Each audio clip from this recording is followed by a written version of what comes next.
Olá, gente, tudo bem? Hoje a gente vai falar sobre calor sensível e calor latente. Antes disso, a gente vai dar uma revisada no conceito de calor. Então, calor é a energia térmica em trânsito devido à diferença de temperatura entre os corpos. A gente sempre costuma dizer que é a energia térmica em movimento. Se a gente tem um corpo que está com uma temperatura maior, digamos que esse caso do corpo em vermelho, e um corpo com uma temperatura menor, esse caso do corpo com a cor em azul, o calor sempre vai fluir espontaneamente do corpo de maior temperatura para o corpo de menor temperatura. Sempre nesse sentido. Como é que a gente pode medir o calor? Então, qual que é a unidade de medida de calor? A unidade de medida de calor é joules no Sistema Internacional de Unidades, porque calor é energia, então energia sempre é medida em joule.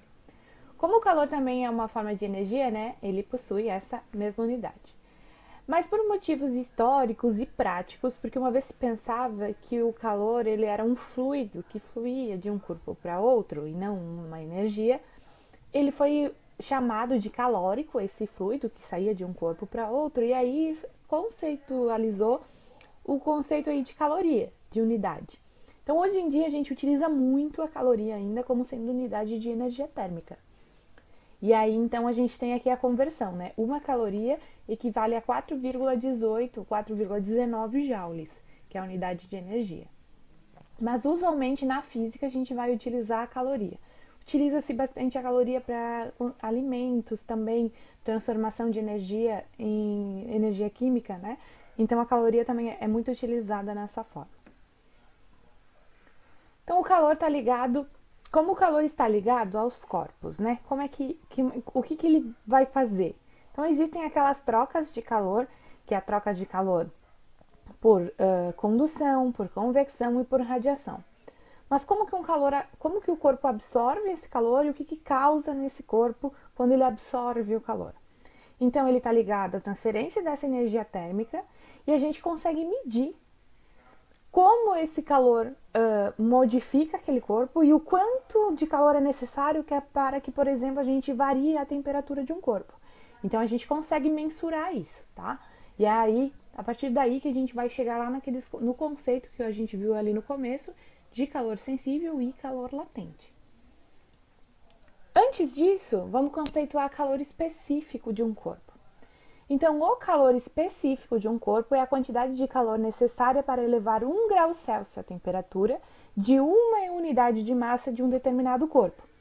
Então, isso é específico dos corpos. Então, por exemplo, a água tem um calor específico, o gelo já tem outro calor específico, a madeira outro, o metal, ferro outro. Então, enfim, vai variar de corpo para corpo e de material para material. O calor específico vai depender, então, da quantidade de calor fornecida, que a gente vai chamar de Q, da massa desse corpo e da variação de temperatura desse corpo. Mas isso tudo já foi feito em laboratório, todos esses testes, e aí a gente tem isso tabelado. Então, por exemplo, aqui um caso, né? Se eu forneço 0,5 calorias e isso variou 1 grau Celsius a temperatura de um corpo que tem 1 grama. Então, quer dizer que o calor específico desse corpo é 0,5 calorias por grau Celsius. Essa aqui vai ser a nossa unidade de calor específico. E isso indica que para variar 1 grama desse material que compõe, né, 1 grau Celsius, eu preciso fornecer 0,5 calorias. 0,5 calorias, vamos dizer, é o calor específico do gelo, em específico, tá? A da água é 1, o do vapor de água é 0,5 também. E aí, se a gente for fazer, sempre vai ter esse valor tabelado de calor específico.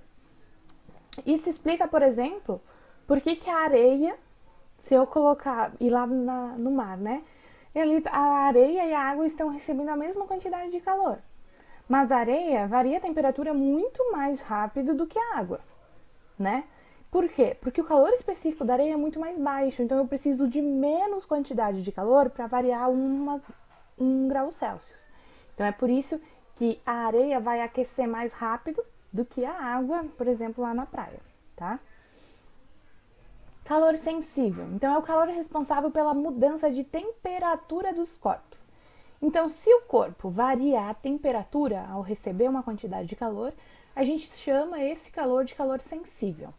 E a gente calcula por essa fórmula aqui, onde a gente tem quantidade de calor, o Q, é igual a massa do corpo multiplicado pelo calor específico do corpo multiplicado pela variação de temperatura do corpo. Geralmente a gente trabalha com massa em gramas, o calor específico em caloria por grama graus Celsius e a temperatura graus Celsius. E aí a quantidade de calor vai ficar em calorias. Se eu quiser tudo isso em joule, que é a unidade de energia no Sistema Internacional de Medidas, aí a gente precisa transformar para aquela fórmula que a gente viu lá antes, tá bom? Calor latente é o calor responsável pela mudança de estado físico dos corpos. Então, quando um corpo muda de estado físico, exemplo, o gelo vai se transformar em água. Nesse caso, enquanto toda minha pedrinha de gelo está se transformando em água, ele não varia de temperatura, ele fica a 0 grau e vai derretendo. O calor fornecido é utilizado para derreter esse gelo, fazer a fusão desse gelo para ele virar água. Então, nesse caso, a gente trabalha com calor latente. Fórmula aqui do calor latente, Q, quantidade de calor latente, QL, que eu preciso fornecer, é igual à massa do corpo multiplicado pelo calor, a constante do calor latente dos corpos, que também varia de corpo a corpo e também varia se eu estou fazendo uma fusão ou se eu estou fazendo uma evaporação, por exemplo, na água, tá? Vai mudar. Para o gelo é uma coisa, agora para transformar a água em vapor é outro valor. Isso tudo também são valores tabelados que vocês vão ver nos exercícios. Então, a principal diferença que vocês têm que ficar ligados é que calor sensível, que é quando causa uma variação de temperatura. Então, se causa variação de temperatura, não tem mudança de estado físico. Logo, eu utilizo o calor sensível. Se eu tenho mudança de estado físico, eu não tenho variação de temperatura. Logo, calor latente. E aí é só utilizar as fórmulas e ir-se embora para os exercícios. Agora a gente vai fazer exemplos. Então aqui, determine a quantidade de calor necessária para aquecer um volume de 2 litros, isso equivale a 2 quilos de água, a uma temperatura de 25 graus até que se eleve a uma temperatura de 100 graus, em condições normais de pressão. Bom, observem aqui, vou tirar os dados. Massa 2 quilos, que equivale a 2.000 gramas. Eu vou transformar tudo isso, lembra lá, para grama, caloria e grau Celsius, tá? Então, o calor específico da água, como eu já comentei, é 1 caloria por grama grau Celsius. E a variação de temperatura, sempre a final, menos a inicial. 100 menos 25, 75. Se eu tenho variação de temperatura, então eu estou falando de calor sensível, isso mesmo. Então, Q é igual a MC delta T. Essa formulazinha, quando a gente utiliza aqui na física, a gente chama ela de Q-macete. Q, MC delta T, Q-macete. A gente utiliza o Q-macete, o calor sensível. Então, o Q igual a massa vale 2.000, calor específico 1, variação de temperatura 75.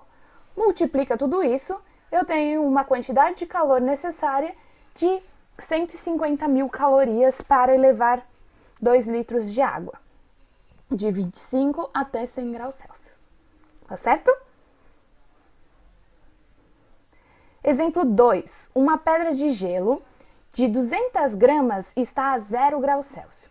Qual a quantidade de calor necessária para que a pedra de gelo derreta até virar água a 0 graus Celsius?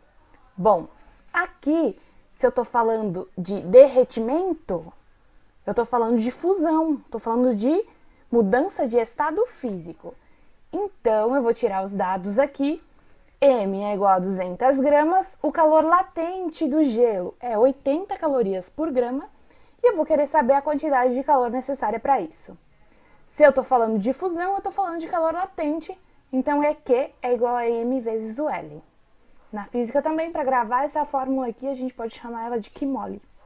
Então, o Q-mole ali do calor latente, Q é igual a M vezes L, massa vezes calor latente. A gente põe ali 200 vezes o 80, Finalizando, isso dá 16.000 calorias para fundir essa pedra de gelo até ela virar água. Vocês estão vendo que não há variação de temperatura ali, tá bom? Então, eu espero que vocês tenham gostado dessa aula sobre calor específico, calor latente e calor sensível. E logo, logo a gente volta com mais. Um beijinho, tchau, tchau!